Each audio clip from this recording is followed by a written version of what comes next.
আমি যে ছবিটার পাশে দাঁড়িয়ে আছি এই ছবিটা আমার গ্রেট হিমালয় ট্রেল অভিযানের সময় তোলা এবং এই ছবিটার সালদাং নামের একটা গ্রাম যেটা আপার ডোলপা এরিয়াতে এবং সেখানকার কালচার সেখানকার ধর্ম সবকিছু আলাদা তিব্বতিয়ান।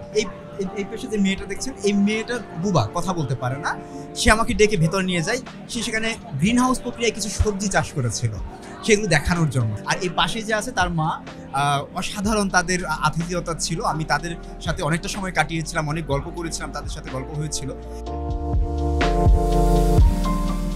এই ছবিটা ছিল গত বছরের, এটা হচ্ছে আমার দাবলাম অভিযান। আমরা একবার সামিটে গিয়েছি, আবার ফিরে এসেছি। আমরা যখন ওখানে তখন আর কোনো কেউ ছিল না, সবাই নিচে চলে গেছে, শুধু আমরাই একা। তো শেরপা গাইডরা আসলে একটু অস্বস্তি বোধ করে এভাবে একা একা পাহাড়ে। আমরা বললাম যে আমরা দ্বিতীয়বার চেষ্টা করব। তখন ও খুব মন খারাপ করে এখানে বসে আছে। ওই সময়ের ওই স্থির চিত্র এটা।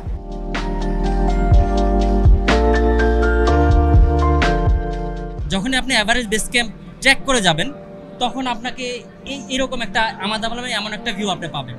আমার দাবলাম one of the most technical peak ওয়ার্ল্ডের। আমরা যেই পাসটা দেখতেছি এই পাসটা দিয়ে কিন্তু আমার দাবলাম টাইম হয়। আমি লাস্ট লবুচে পর্বতে সামিটে অভিযানে যাই। সেই অভিযানে যাওয়ার 5900 মিটার উচ্চতা এই ছবি। এই ছবিটা জাস্ট সকালে যখন সূর্যোদয় হয় ব্যাক সাইড থেকে ছবিটা নিই। সূর্য উঠতেছিল। এখানে আমা দাবলাম পর্বত সহ অনেকগুলো পর্বতের প্যানোরামা ভিউ আছে। প্ল্যান ছিল যে বাংলাদেশের মোটামুটি সমস্ত পর্বতারোহীদের একটা প্ল্যাটফর্মে নিয়ে আসা। সবার ছবি আমরা এখানে দিতে চেষ্টা করেছি যতদূর অন্তত মিনিমাম এক্সিবিট কোয়ালিটির। আমরা ট্র্যাকারদের নেই, যারা পর্বত আরোহণ করেছে মাউন্টেনিয়ার তাদেরই ছবি নিয়েছি, যারা অন্তত দড়ি বেয়ে উঠেছে, সামিট হোক কি না হোক কোনোটায়। এখানে 18 জন বাংলাদেশের, 4 জন নেপালের শেরপা আছে। দেখেন আমাদের একজন বাবর আলী এভারেস্ট লড়ছে, 3 দিনের মাত্র 2টা 8000 মিটার সামিট করেছে। আমাদের ভবিষ্যতে এরকম যে 14টা 8000 মিটারে বাংলাদেশ থেকে এরকম কেউ 14টা 8000 মিটার করবে, যেটা একসময় আমরা চিন্তাও করি নাই, তাই না? তো এখন কিন্তু এই যে একটা আমাদের একটা উইন্ডো খুলে গেল বাংলাদেশের তরুণদের কাছে। এই উইন্ডো আমি মনে করি এখন পর্বতে আমাদের অনেক বড় বড় অ্যাচিভমেন্ট হবে। খুব ভালো অনুভূতি।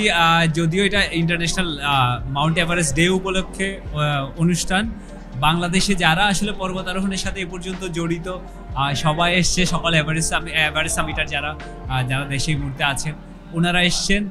আর একই সাথে সজল ভাইকেও সম্মাননা জানানো হয়েছে। 11 বছর পরে কোনো একটা অনুষ্ঠানে এই ধরনের একটা আনুষ্ঠানিক আয়োজনে আসলে তার পরিবারের পক্ষ থেকে আমি এসেছি। আর এই সম্মাননাটা এই প্রথম সজল খালেদ এই ধরনের একটা বড় প্ল্যাটফর্মে পেল।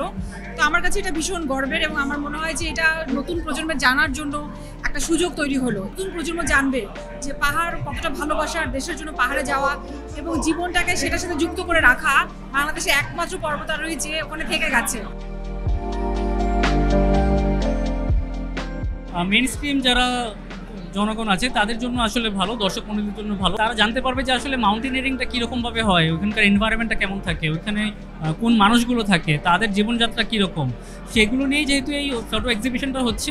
তো আমার কাছে মনে হয় যে এটা বাংলাদেশে আমরা যারা সমতলে থাকি তাদের জন্য এটা একটা ইউনিক এক্সপিরিয়েন্স।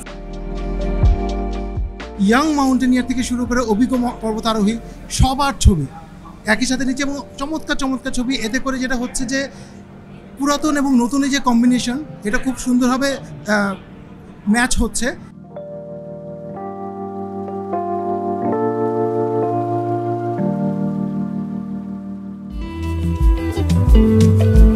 বাংলাদেশের যত পর্বতারোহীরা সুউচ্চ নানা পর্বতের শীর্ষ দেশকে দেখেছে, সবটাকে যদি কেউ দেখতে চায় এটা আসলে তার পক্ষে একজনের পক্ষে অসম্ভব, কিন্তু সেটা আসলে এখানে এসে দেখা যাচ্ছে। পাহাড়ের প্রতি যে আমাদের একটা সম্পর্ক হোক বা ভালোবাসা হোক, এই ছবির মাধ্যমে এই ব্যাপারগুলো প্রকাশ আসে। কারণ অন্য আছে যারা অনেক হচ্ছে কন্টিনিউ যাইতে পারতেছি না বা দেখতেছি, এই পাহাড়ের ছবিগুলো দেখে আমাদের নিজেদের যে একটা স্বাদ আল্লাহ তাআলা যোগায়। এখানে ম্যাক্সিমাম ছবি হচ্ছে এম.এ. মুহিত ভাই, তারপরে আমাদের ফজলুর রহমান শামীম ভাই আছে, নিশাত মজুমদার আপু আছে, বাবুর আলী ভাই আসছে। তা এনারা হচ্ছে অ্যাকচুয়াল ইন্সপিরেশন। এনাদের অ্যাক্টিভিটি দেখা, অ্যাক্টিভিটি ফলো করাটাই আমাদের অ্যাকচুয়ালি মেইন কাজ।